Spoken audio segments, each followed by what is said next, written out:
guys, good morning London. So we're doing another morning walk with Dr. Cosmas Maduka. Unfortunately, I forgot my mic. So the last time we did this, we had a mic, so it was very loud and people could hear well. But we'll try and project as loud as we can. But today is Monday, there's already a lot of noise with the traffic on the road. Yeah, there's so much noise everywhere. Last time we talked about what is the young generation missing when it comes to starting a business. Right now, today I want us to look at scaling the business. You know, what do you think people miss? There's a difference between starting a business and then scaling it. At the point of scaling, the requirements are a bit different. So, what do you advise somebody, they've started the business, is doing well, now they want to scale it? What's your advice? Well, if you want to scale business, it comes with a lot of responsibility. Scaling means you are moving to a level that is not just common and ordinary. Yes. You need to be properly structured. You need to put systems and processes in place. Yeah. Because you want to be taken serious that you're coming out here to compete with the best of the best. Yes. You structure your company to have board, to have, corporate governance, and look at the entire ecosystem of the business or about sustainability, what it requires to do to be able to position yourself as one of the organizations, whether local or international company, should look at as a serious company that want to really compete in a more structured form. Yes. It's easy when you are just one-man organization, you report to yourself. So when you start scaling, you know your responsibility as the managing director is actually to manage your board. Yes. Because people don't just come and sit in your board. They know the whole it's a responsible position. Yes. As a matter of fact, if you look at the accounting years of the board, they said the board is responsible. So it's some other people just think it's a gratification to be invited into a board and you just sit down there. No, it's the board that the members and the people that go to jail if they misbehave and mismanage the company. Because people are going to put money in the company. It's a trusted position that you are going to be sure that those things. So the managing director's responsibility shift. So you have to have line officers that takes care of different things for him. But he needs to report to the board and manage his board because they are going to put him to inquisition. Some people said, they are, the board are meddling, they are overwhelming. They are not meddling because at the end of the day, they set the tone of the company. That's true. The managing director lead his team for the execution. So you can't really cancel them out. So it's a whole lot of responsibility. That means you are telling yourself, I'm ready to submit to authority. I'm ready to be questioned. I'm ready to be transparent. People are going to ask me more inconvenient questions. So if you are not ready for it, remain the way you are. Get up and make your decision. The day you don't want to go to work, you don't want to go. The day you like, you close. But that's the same level of business and trust and responsibility people will give you because you have not scaled up and you are not prepared to scale up. If you are prepared to scale up, you know you have to do a whole lot of things different. Successful people play by the same rule. Nobody is going to make alteration for you on adjust the system. You've got to follow the same system and play by the same rule because the same thing that everybody is judged by is what you are going to be judged by. So you look for the best to really stay in top of your game. Beautiful. So the next question is, when is the best time to consider scaling your business? As a matter of fact, there's no script to it. There's nothing written anywhere. You, the founder, need to know when you need to make that adjustment, when you need to turn that corner. And that's really what differentiates you to say you really come. Business is, in your chemistry, something you understand and something the industry you want to play. Yes. So there's no particular thing. Yeah. So based on the founder, when I decided to scale up, it was a big challenge. Wow. Because people with me who I pick in the street and say, oh, you can add numbers. Yes. You are countant, enter the cage, this person you are managing. So begin to feel, what is this man doing? You are going to bring these people, they stand down every morning, they are having meeting, drinking tea. You know, what have they added to what we have? But I knew clear that these are men who hang around me and believe I am a ranger and whatever I do, they are ready to endorse it. And they felt to have arrived. After all, we have made some building in Ajebule and we have done this and built a warehouse in Maza. What more am I looking for? Everybody was looking at me. I don't know, man, what's wrong with you? What is this guy speak so much grammar? What is this meaning of this meeting? But they don't know that these meetings are where things are well thought out and people challenge each other's assumption to make an informed decision that will take the campaign forward to where it needs to be. It was difficult, but that's where the turning of the corner is. And I knew it's going to be difficult because I brought in experts and then look at people who started with me that have no idea of the expert. The first thing is that they look at me that my desire is unsatiable, that I'm too ambitious and I'm just going to ruin this company. Why? So is it the old people that felt you are too ambitious? That's correct. Because for them, what are we looking for? People are coming to buy products from us. We've made money, you know, everything is going well, but they don't know what is motivating me. That they don't know what I saw, the picture, you know. That I want to compete 18 events. I want to compete with UAC. I never feel inferior to them. I'm beginning to think we can be a leader in the industry, regardless of where we are coming from. Because any business you are in and you are not among the first five, you are not recognized. It's the first five people in any industry that make the money on it. That's true. Still come back to a telephone company today. After MTN take all the money, there's the crop that is on the ground. That either whether it is Airtel or whether it's whatever they grab. But the main money is made by one or two people who are the leader and dictating in the industry.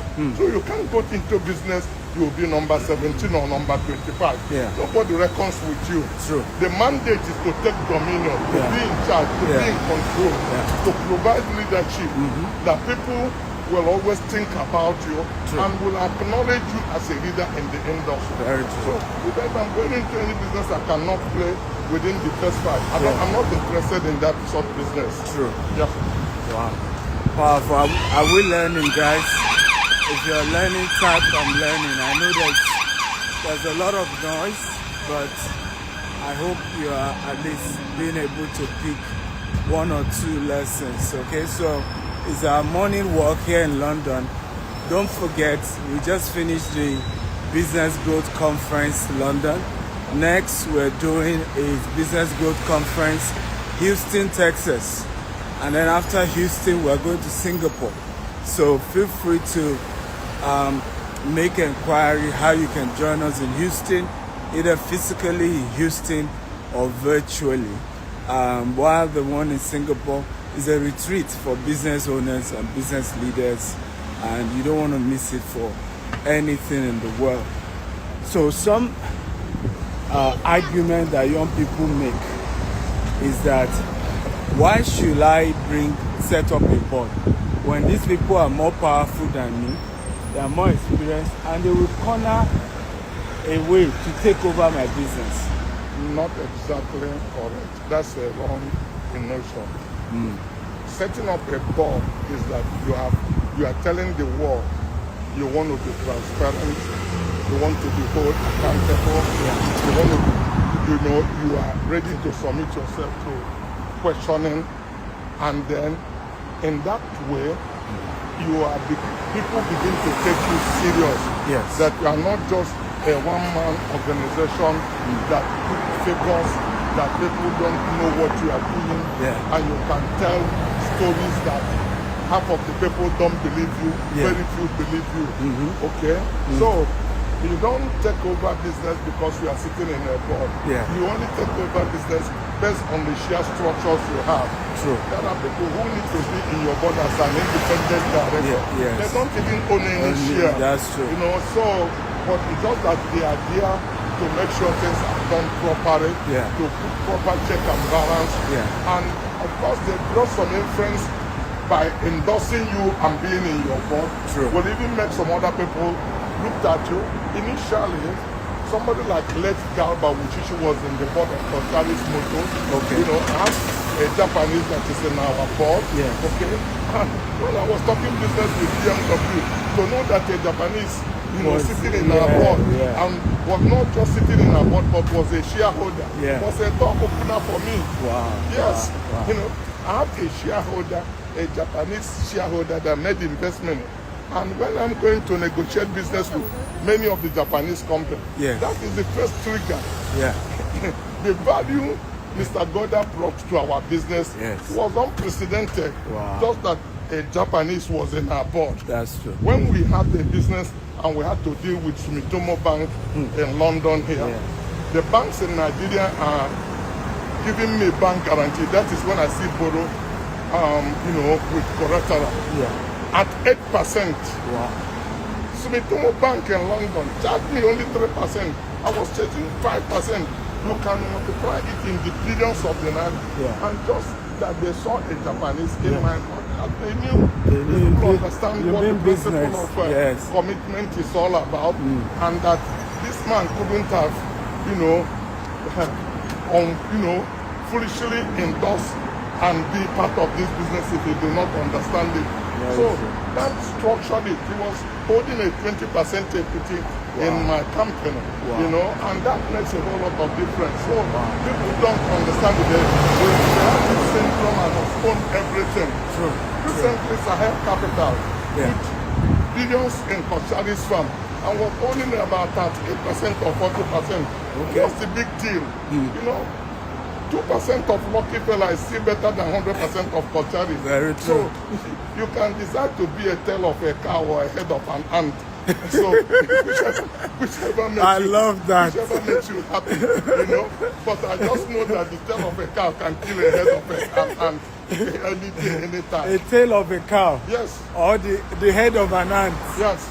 Choose one. Yeah. You got to make your choice what you want to be. So it's not about the position you hold. You can have 2% that value something, and you can have 100% of nothing. So it has no meaning. 100%. People say I'm the owner. I own this bank. I own this. At the end of the day, they lose everything. They don't even come out with anything. So one thing to give it to somebody who is more structured, a more better composure to be able to. That's the intelligent in people like Pascal. They say that people thought it was this. People start abusing his son that couldn't manage. No. The man wanted to save his son from trouble and save himself from trouble. I have done this and I am old. The industry has changed. I better tied up with this strong organization so we can keep value. That's true. They don't break their heads chasing debtors and creditors, but they know they are getting dividends. And this institution didn't fall under their hand. Nobody brought them to EFCC or Central Bank. AMCON did not have any business with them. They didn't go to jail for anybody. And you think they are foolish. They are the most wisest people. The people who are intelligent will always act like that. But some guys who have no idea in the village will sit in his judgment seat, judge them and say they don't know anything. I'm structuring my company that in future, when big organizations like AutoZone from US or 3M decide to come and buy stake in Nigeria, they'll be talking to me. Come on. And if they decide to pay me $4-5 billion, I will sell Kochari to them, walk away, and I have no emotional attachment because I'm going to take the cash to start another business. All they will need to do is to get you to sign contract. You're not going to be in the same type of business for another 5 years or 10 years. Yes, But yes. there are too many things to do with money. If it's real cash that they give you. Yeah. So if you're a really business guy, you shouldn't have emotional attachment. It's value that should be driving you. Not emotional attachment. No, not emotional attachment. People are too emotionally attached to their company. That's why sometimes people have property to sell, Yes. to solve their financial problem. But they will not sell the They will property. not sell the property until their debt and interest has overcome the whole entire property. They will later sell the property and still be in debt. And that's why I tell people that a good decision that is taken lately is still a wrong decision. You must take the decision at the right time. Yes. You can't wait till it is too bad. Yeah. Because you will eventually sell that property, Yeah. but your debt treasure is still uncontrollable. Very true. But you could have said it and solved your problem and have some cash to walk away and start a new business. Yeah. Very, very, very true. Are we learning, guys? If you're learning, type I am learning. Okay? We're talking real business here. This is no joke, and that's why the Business Growth Conference, Houston, Texas, you want to attend, right? If you can't come physically, join virtually. You can, of course, send a DM if you're interested. We are going to Singapore in November. People are coming from US, from London, from Nigeria, from all over the world to join us in Singapore. And we really want to help a lot of businesses scale.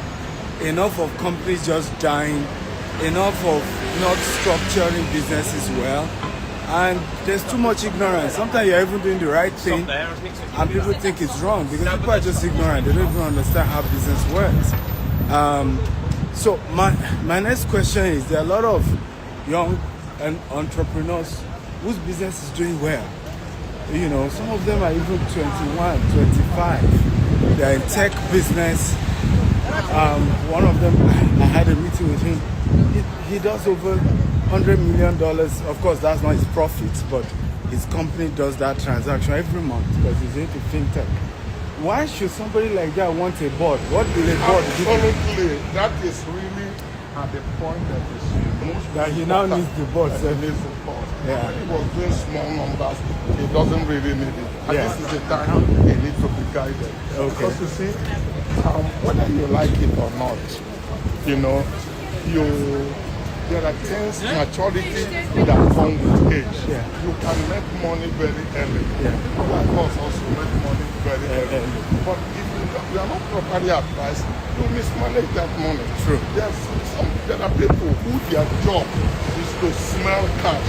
If they see it's around you, they will do everything to penetrate you and start telling you stories and stay like this until they penetrate into you. Wow. By the time you notice you have made wrong decision. Yeah. But if you have a board Yes. and there's a system and processes that will even restrict you as the managing director, Yes. there are mistakes you cannot make. Wow. So the need to get the board is even more, apparent when you start doing that kind of number. Because this is where you cannot afford to fail. Because all the money you're handling are not your money. It's people's money. True. So if you mismanage it, it's hard to gain their trust again. Very true. And I've seen a lot of those young people that you think they are moving in autopilot, crash. Yeah. Crash where their pieces you cannot find it. Wow. Wow, are we learning, guys?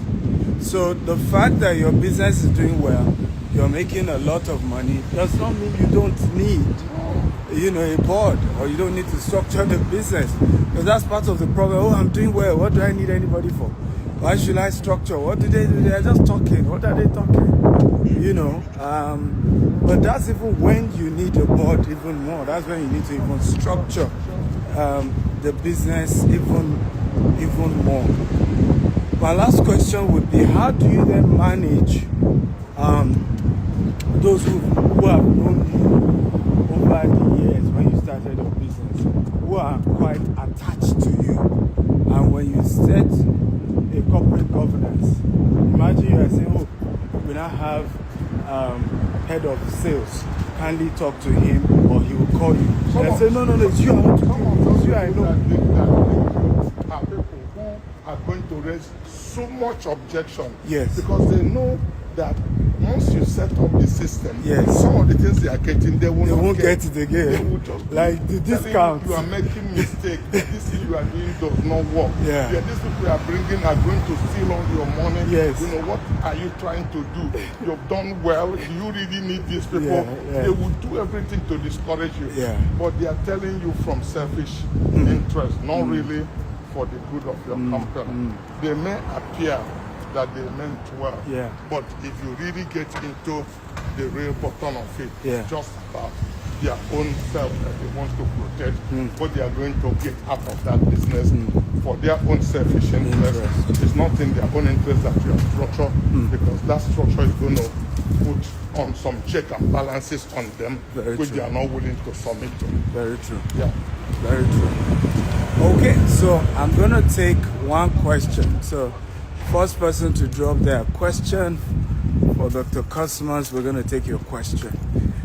So I'm waiting for that. Remember again, we just finished the London Business Growth Conference. Success. Yes, huge success. We finished last night. People didn't want to go. Exactly. They were so excited, and everybody said they could pay more for the value they get. It's not stage managed, it's authentic. Yes. It's authentic. But just that some people believe that what they have in their pocket is greater than what people have in their head, which is not true. Yeah. It's not true today, it's not true tomorrow, and will never be true any day. What a man has in his head is bigger than what you have in the pocket. In your cells, there are 5 billion cells there that you need to activate. Average of us don't use 12% of it. Yes. By 15% of it, you become a genius. Yeah. So some people are just living a life of survival, which is limited by knowledge they have. But when you have knowledge, you can create wealth. True. You unlock wealth. You unlock wealth based on the number of knowledge you have. There are many things that flatten you that you will take for granted. Okay, because people are so afraid. People are going to steal from me. And because people are going to steal from you, you put so much control. They are staffing the business. The business is not moving. All the key of the warehouses are under your control. You write a check. There are 10 people to verify it before check comes out of you. It's 3 days or 4 days. How do you perform in that organization? So you must say maybe 1% of these things will be stolen. But can't we live with 1%? You discount it. You know, so when you look for perfection in the business, you can get 80% in 5 hours. To get 100% can take you 4 days. Wow. So at that 80%, you should live with it. Whatever happened with the other 20%, it's easily managed. So you can't say you have scale business where everything is at the top notch and nothing can ever, it has never existed. It's Ethiopia in your mind. Every system has its own challenges and forms. But you just look at the critical mask of what you need to deliver. So somebody was asking a question, how do I get mentorship from you? I feel he has answered it, but let me still allow him answer it. Well, how do you get mentorship from me? You subscribe to my, you subscribe to a lot of my social media, IG, Facebook, Instagram, and all the other because ones. this is already mentorship. Sure. This is it. And Dr. Stephen and I do podcasts maybe once every 2 months, where we talk to our followers on what you need to do and school you on all of those things. But if you are looking for one-to-one mentorship, time is my most scarce commodity at the level where I am. I don't have it in plenty supply because I have about 12 companies to run. And I'm still a minister plus so many things. So to be able to sit down with you one-to-one, if I tell you the cost, you will not bear it. Somebody invited me for an occasion and took 4 hours of me and wanted me to make a donation. I said I've donated much for you because you could have leave me in my office and I will give you a check of 1 million because you don't know what my 1 hour costs. You've damaged my 4 hours and you still want to get everything back from me. Sorry. If you need money, set time, tell me this is what you need. I write you a check. But don't bring me an event and keep me there for 4 hours. No, so, because if I want to tell you what I've given to you based on what my hour costs, you will not ask me for additional money. You give me change when I'm going. And I'm happy they're hearing this from you because I've always shared the same sentiment that, you know, if you can't ask someone to come and speak for you, you didn't even pay them, and then you still want them to donate. It doesn't, the time is not there. But good news is that if you attend some of these conferences we do, you get mentorship. He was still attending to people one-to-one, I think till 11 p.m. last night. Yeah. Some of them wanted me to go. I said, no, I can't leave you. You are still here. You are our guest. And they had a time on talking to me on one-to-one. Exactly. Because I've scheduled this time for it, and I'm ready to give it. I was not in a hurry. I was generous with my time as if I don't have anything to do. I didn't attend to my email. I went back to the room, tried to do it. I was struggling and I had to go to bed and sleep because I get the time for people. But if you think I am jobless now, I don't have anything to do, too bad. I don't have all that time. So, and that's why I'm saying attend the Houston Business Growth Conference. If you can fly down from any part of the world, do it. Attend the Singapore event. People are flying down all over the world to come because at those events, he's relaxed. He has booked those time, and he will take his time to mentor you one-to-one. But if you can't prioritize, you know, that, then how can we help you? I learned many years ago, never invest in those who are not willing to invest in themselves. You have to start and show and prove that you value and that the investment means a lot to you by the decisions that you take. So this whole mentorship begins with you and the decision. You can go register. For those of you asking, how do they register? Register at www.businessgrowthconference.com. Business Growth Conference, .org. It's not .com. businessgrowthconference.org. So go register there on that website, and you can use the code business to get some discounts today. So go register. If you want the Singapore event, you want to travel with us to Singapore, send a DM.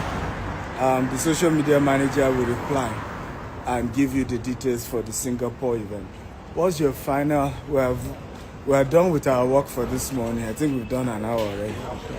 So what's your final advice to entrepreneurs who are watching this? To show they are hungry. Nobody can teach you how to be hungry. Hunger is something that has to come instinctively. And you can only eat if you are hungry. If you are not hungry. And that hunger means I am hungry to structure. I am hungry to be organized. I am hungry to compete in a more structured format, so that you think global. You don't just think local. You just don't think what they do in the village. Because in the country of blind people, one eye man will remain a king. You want to be able to say, I don't want to feel inferior to my business counterpart in US or in Dubai or in Japan, anywhere in the world. And that's how you will eventually grow appetite to say, I want to scale up to open a company in Japan, in US, because you don't. Okay, so you need to think global and structure your company, because that means you want to grow. Never you be satisfied with the local things you are doing, playing in a local club. You know, you want to be able to play in the international arena where the best of the best are there, and you let them know nothing makes you inferior. There's no sawdust in your brain. Because your skin is black doesn't make your brain black. Because we give blood to each other. O positive is O positive. It doesn't matter what it is. Color is just about the environment where you live is dark and your skin change. But some people think because your skin is that way. I don't feel inferior to any of my business contemporary anywhere in the world. We talk at the same level. Wow. Okay, guys, that's all we have for you. Remember to share this video with this information is not common, so share this with so many people. Share and share, tag as many people, tell them about the London Business Growth Conference as well as the Singapore retreat. If you're a businessman, if you know a business person, copy this link, share the link with them and say, hey, these are wisdom being shared, and these are things we discuss at those conferences. We even go deeper, right? Thank you. People are saying thank you, sir. You know, come on, keep the thank you on so that you can see it. So say thank you for the time. You see, they some appreciate people, it. People have done it before. It's not like they are telling you somebody came from Singapore or came from Kilimanjaro. You see a local person who have taken the business to that level. So there's a possibility. So let nobody tell you it can't be done. It can be done, and your generation are called for it. You'll be able to do it and let other people know. Recently, Nigerian music is beginning to make wave in the world. Yes, before nobody reckoned with them, but they are because they come from this part of it. It's like nothing good come out of Nazareth. Who said that to you? True. That should be a motivation for you to prove other people wrong. True. Okay, we love you.